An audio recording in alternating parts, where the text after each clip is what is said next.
ஒரு குட்டி mini vlog பார்த்துடலாங்களா? Sunday எப்படிலாம் போச்சு எங்களுக்கு, நாங்கள் என்னென்னலாம் பண்ணோம் அப்படின்றத நான் இந்த வீடியோவில் ஷேர் பண்ணுறேன். இன்றைக்கி எங்கள் ஹஸ்பண்ட் தான் இன்றைக்கி பிரியாணி செய்கிறேன் அப்படின்னு சொல்லியிருந்தாரு. அதனால் அவங்களும் பசங்களும் அவரும் சேர்ந்துட்டு புதினா கொத்தமல்லிலாம் உரிச்சிட்டு இருந்தாங்க. அதே டைமில் நாங்கள் வச்சுருக்கிற பேர்ட்ஸ் எல்லாம் வந்துட்டு அந்த புதினா கொத்தமல்லியில் ஆட்டம் போட்டுட்டு இருந்துச்சு. என் பசங்க கூடயும் விளையாடிட்டு இருந்துச்சு. நல்லா விளையாடும், நல்லா ஹேண்ட் டம் தான் பேர்ட்ஸ் எல்லாமே. இது காக்டெயில் இந்த பேர்டு. இது உங்களுக்கு இந்த பேர்டை பிடிக்குன்னா கமெண்ட் பண்ணுங்கள். அதே டைமில் எங்கள் ஹஸ்பண்ட் பிரியாணி செஞ்சுட்டு இருந்தாருன்றதுனால கொஞ்சம் டயர்டாக இருந்தாருன்னு சொல்லிட்டு காஃபி போட்டு கொடுத்து அவர் இன்னும் கொஞ்சம் பூஸ்ட் பண்ணுவோம் அப்படின்னு சொல்லிட்டு காஃபிலாம் போட்டு கொடுத்துட்டு இருந்தேன். காஃபி போட்டு கொடுத்தது அவரும் குடிச்சிட்டு திருப்பி பிரியாணி செய்யறதுக்கு கண்டினியூ பண்ண ஆரம்பிச்சிட்டாரு. பாருங்கள் பிரியாணி எவ்வளோ சூப்பராக இருக்குது அப்படின்னு சொல்லிட்டு.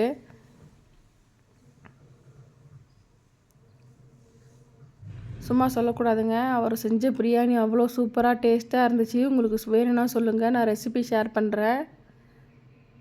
என் பசங்க அவ்வளோ விரும்பி சாப்பிட்ருந்தாங்க. இதில் என் பசங்க நீங்கள் செய்யாதீங்க மம்மி, இனிமேல் பிரியாணியை டேடியே செய்யட்டும் அப்படின்னு சொல்லிட்டு இருந்தாங்க. அதுவும் சீரக சம்பா பிரியாணி அடி பிடிக்காமல், அரிசி ரொம்ப குழையாமல் அவ்வளோ சூப்பராக வந்துருச்சு. கறி எல்லாமே வந்துட்டு சூப்பராக பஞ்சு போல் வெந்துருந்துச்சு. அவரே எடுத்துகிட்டு வந்து வச்சு எங்களுக்கு எல்லாேருக்கும் சாப்பாடெலாம் போட்டு பரிமாறி ஒரு மாதிரி இன்றைக்கி எனக்கு ரொம்ப ஜாலியாக இருந்துச்சு.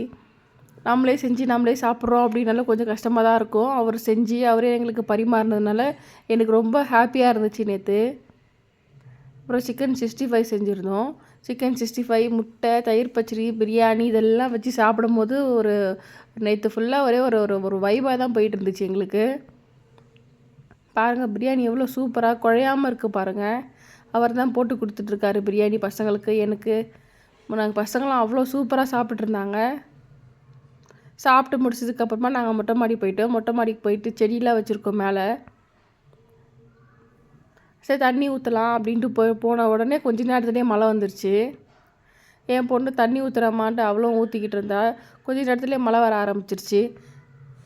நீ தண்ணி ஊற்றுனதெல்லாம் வேஸ்ட்டாக போச்சுன்ட்டு என் பொண்ணு கத்திக்கிட்டு இருந்தா. பாருங்கள் ஃப்ரெண்ட்ஸ் எவ்வளோ சூப்பராக இருக்குது செடியெலாம். உங்களுக்கும் இந்த மாதிரி செடியெல்லாம் பிடிக்கும், பிளான்ட்ஸ்லாம் வளர்க்குறது பிடிக்கும் அப்படின்னு நினச்சிங்கன்னா எனக்கு கமெண்ட்ஸ் பண்ணுங்கள். யார் யாருக்கெல்லாம் செடி வளர்க்குறது பிடிக்கும் அப்படின்ட்டு நானும் பார்க்குறேன்.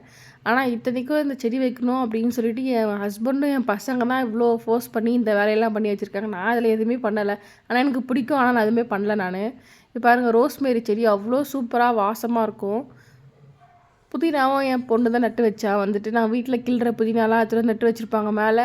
மேக்ஸிமம் தேவையான அளவு தான் நாங்கள் வீட்டில் இங்கேருந்தே நாங்கள் எடுத்துக்குவோம். நான் வந்துட்டு வெளியே கடையில் அதிகமாக வாங்க மாட்டோம்.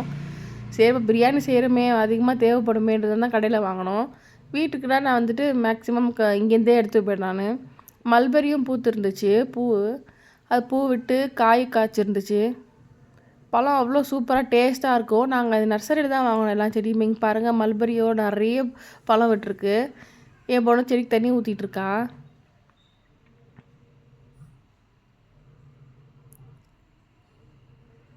சண்டே நாங்கள் இந்த மாதிரி தான் மேலே வந்துட்டு ஜாலியாக கொஞ்சம் நேரம் விளையாடிட்டு அதுக்கப்புறமா அந்த மாதிரி செடிக்கெலாம் தண்ணி ஊற்றிட்டு வேறு ஏதாவது செடி வாங்கிட்டு வந்துட்டு அந்த டைமில் வாங்கிட்டு வரோம் அப்படின்னா அதையும் வாங்கிட்டு வந்துட்டு நாங்கள் மேலே எல்லோரும் அந்த உரம் போட்டு எல்லாம் பண்ணி செஞ்சுட்டு அதுக்கப்புறமா நாங்கள் கீழே போயிட்டு எங்கள் வேலையை நாங்கள் மற்ற வேலைலாம் பார்ப்போம்.